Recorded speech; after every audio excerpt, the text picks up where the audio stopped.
সংবাদ সবাইকে স্বাগত জানাচ্ছি। আমি ফিরোজ তোহা। শুরুতেই বিআরবি কেবলস সংবাদ শিরোনাম। দুই সুটকেসে কি নিয়ে গেছেন শেখ হাসিনা, জানালো ভারতীয় সংবাদ মাধ্যম এনটিভি। আরও জানিয়ে দিব সোশ্যাল মিডিয়ায় পুতুলের পোস্ট ঘিরে চাঞ্চল্য। এবং সবশেষে দেখবেন সন্ত্রাসী সংগঠন হিসেবে আওয়ামী লীগের নিবন্ধন বাতিল ও নিষিদ্ধ, বিশেষ প্রতিবেদন। এতক্ষণ শুনছিলেন সংবাদ শিরোনাম, এখন থাকছে বিস্তারিত। বাংলাদেশের মানুষের পাশে আছে যুক্তরাষ্ট্র। তারা সম্পর্ককে আরও সহিংসতা থেকে বিরত থাকার আহ্বান জানিয়েছে। একই সঙ্গে বাংলাদেশ পরিস্থিতি সতর্কতার সঙ্গে মনিটরিং করছে।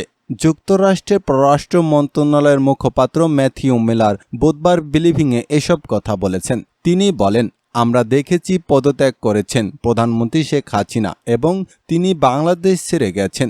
গত কয়েক সপ্তাহে দেশটিতে অনেক বেশি প্রাণহানি হয়েছে। আমরা সামনের দিনগুলোতে সবাইকে শান্ত থাকার আহ্বান জানাই, স্বাগত জানাই একটি অন্তর্বর্তী সরকার গঠনের ঘোষণাকে, আহ্বান জানাই বাংলাদেশের আইন অনুযায়ী ক্ষমতা হস্তান্তরের সপ্তাহান্তে এবং গত সপ্তাহগুলো যে সব মানুষ মানবাধিকার লঙ্ঘন হচ্ছে, হতাহতের ঘটনা ঘটেছে, সেজন্য আমরা গভীর শোক প্রকাশ করি। প্রধান বিচারপতি সহ সুপ্রিম কোর্টের আপিল ও হাইকোর্ট বিভাগের বিতর্কিত দলবাজ বিচারপতিদের দ্রুত পদত্যাগের দাবি জানিয়ে সুপ্রিম কোর্ট আইনজীবী সমিতির সভাপতি ব্যারিস্টার মাহবুব উদ্দিন খোকন একই সঙ্গে রোববারের মধ্যে সুপ্রিম কোর্ট খুলে দিতে রাষ্ট্রপতির প্রতি আহ্বান জানান তিনি। বৃহস্পতিবার ৮ আগস্ট সুপ্রিম কোর্ট সভাপতির পক্ষে আয়োজিত এক সংবাদ সম্মেলনে তিনি এ দাবি জানান। দুই সুটকেসে কি নিয়ে গেছেন শেখ হাসিনা, জানালো ভারতীয় সংবাদ মাধ্যম এনটিভি। বৈষম্য বিরোধী ছাত্র আন্দোলনের মাধ্যমে প্রধানমন্ত্রী শেখ হাসিনা পদত্যাগ করে দ্রুত দেশ ছাড়ছেন এবং ভারতের সামরিকভাবে আশ্রয় নেন। দেশের একটি প্রথম সারির সংবাদ মাধ্যমে বলা হয়, গোয়েন্দা তথ্য অনুযায়ী ৪৫ মিনিটের মধ্যে শাহবাগ থেকে গণভবনে আন্দোলনকারীরা চলে আসতে পারে বলে অনুমান করা হয়। শেখ হাসিনার নিরাপত্তা বিবেচনায় ৪৫ মিনিট সময় বেঁধে দেওয়া হয়। এই অল্প সময়ের কারণে দেশ ত্যাগের প্রস্তুতি নিতে পারেননি তিনি।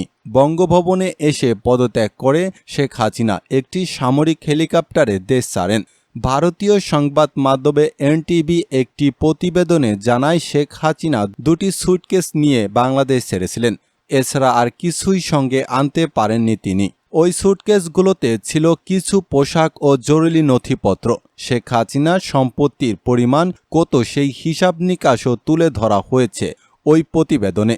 চলতি বছরের ভোটের আগে নির্বাচন কমিশনকে সম্পত্তির হিসাব দিয়েছিলেন তিনি। নির্বাচন কমিশনকে দেওয়া হিসাব অনুযায়ী শেখ হাসিনা ৪,৩৬,০০,০০০ টাকার সম্পত্তি রয়েছে। লক্ষ্মীপুরে প্রতিপক্ষের বাড়িতে হামলা, ভাঙচুর, লুটপাট জড়িত থাকার অভিযোগে যুবদলের ৪ নেতাকে দল থেকে সামরিক বহিষ্কার করা হয়েছে। বৃহস্পতিবার ৮ আগস্ট সকালে জেলা যুবদলের সদস্য দপ্তরে দায়িত্বপ্রাপ্ত শামসুল হাসান আলম মামুন স্বাক্ষরিত সংবাদ বিজ্ঞপ্তির মাধ্যমে বিষয়টি নিশ্চিত করা হয়। বহিষ্কৃত হুমায়ুন ও কাউছার দত্তপাড়া ইউনিয়নের যুবদলের সদস্য সাদ্দাম চন্দ্রগঞ্জ এবং বাসার মাদারি ইউনিয়ন যুবদলের সদস্য। বাংলাদেশের পদচ্যুত প্রধানমন্ত্রী শেখ হাসিনার মেয়ে সাইমা ওয়াজেদ পুতুলের বৃহস্পতিবার ৮ আগস্ট সামাজিক যোগাযোগ মাধ্যমে একটি পোস্ট বেশ চাঞ্চল্য সৃষ্টি করেছে। সাইমা ওয়াজেদ লিখেছিলেন, এই কঠিন সময়ে আমার মাকে দেখতে পারছি না, তাকে জড়িয়ে ধরতে পারছি না, আমার হৃদয় ভেঙে যাচ্ছে। বিবিসি তাদের প্রতিবেদনে জানিয়েছে, সাইমা ওয়াজেদ মঙ্গলবার দিল্লি এসে পৌঁছেছেন। তাই দিল্লি আসার পর কেন তিনি তার মা শেখ হাসিনার সঙ্গে দেখা করতে পারেননি, নাকি তাকে ভারতীয় কর্তৃপক্ষ দেখা করার অনুমতি দেওয়া হয়নি, তা নিয়ে প্রশ্ন উঠেছে। ৫ আগস্ট যখন নাটকীয় ঘটনা প্রবাহের মধ্য দিয়ে শেখ হাসিনাকে পদত্যাগ করে হেলিকপ্টারে দেশ ছাড়তে হয়, তখন সাইমা ওয়াজেদ থাইল্যান্ড ছিলেন। বিবিসি বলছে, শেখ হাসিনা দিল্লির কাছে হিন্দনে অবতরণ করার কয়েক ঘন্টা পরেই সাইমা ওয়াজেদ ও দিল্লির উদ্দেশ্যে রওনা দেন। তাই পুতুলের এমন প্রশ্ন ঘিরে প্রশ্ন উঠেছে।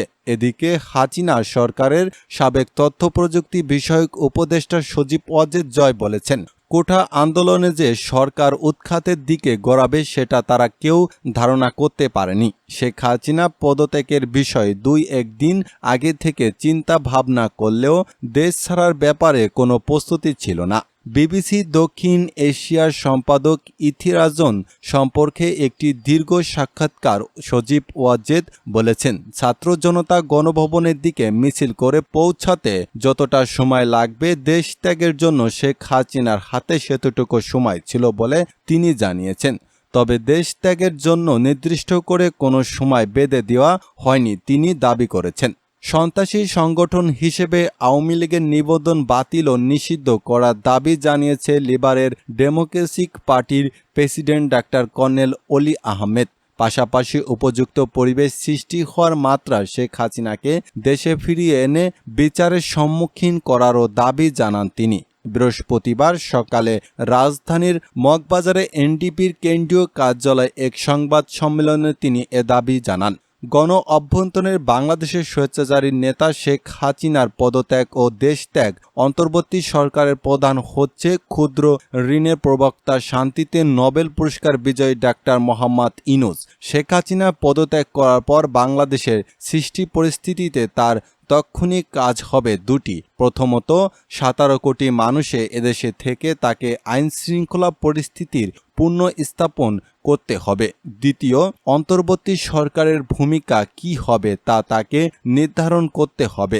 যুক্তরাষ্ট্রের প্রভাবশালী দ্য নিউ ইয়র্ক টাইমসে প্রকাশিত প্রতিবেদনে এসব কথা বলা হয়েছে। এতে বলা হয়, বাংলাদেশের সহিংসতার আতঙ্ক দেখা দেওয়া ও প্রতিবাদ বিক্ষোভকারীদের সুপারিশে ক্ষুদ্র ঋণের প্রবক্তা ডাক্তার ইউনূসকে অন্তর্বর্তীকালীন সরকারের প্রধান হিসেবে নিয়োগ দিয়েছেন।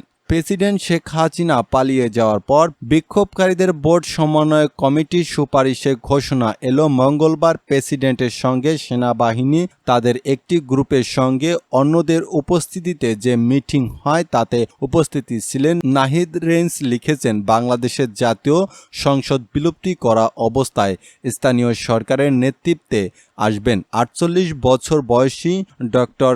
ঢাকা মহানগর গোয়েন্দা পুলিশের ডিবি কার্যালয়ে অভিযান চালিয়ে সেনাবাহিনীর কাউন্টার টেরোরিজম এর কয়েকটি কৌশল ওঠার পর এ অভিযান চালানো হয়। সেনাবাহিনী সদস্যরা যেখানে প্রবেশ করেন এ সময় ভুক্তভোগীরা পরিবারের সদস্যরা সেখানে ছিলেন। সেগুলো থেকে এখন পর্যন্ত কাউকে পাওয়া যাচ্ছে কিনা তা জানা যায়নি। তবে অভিযানের ডিবি অফিস থেকে ১৩ লাখ টাকা উদ্ধার করা হয়েছে। এ সময় সোজা নামে এক পুলিশ সদস্যকে আটক করা হয়। তিনি পালানোর চেষ্টা করেছিলেন।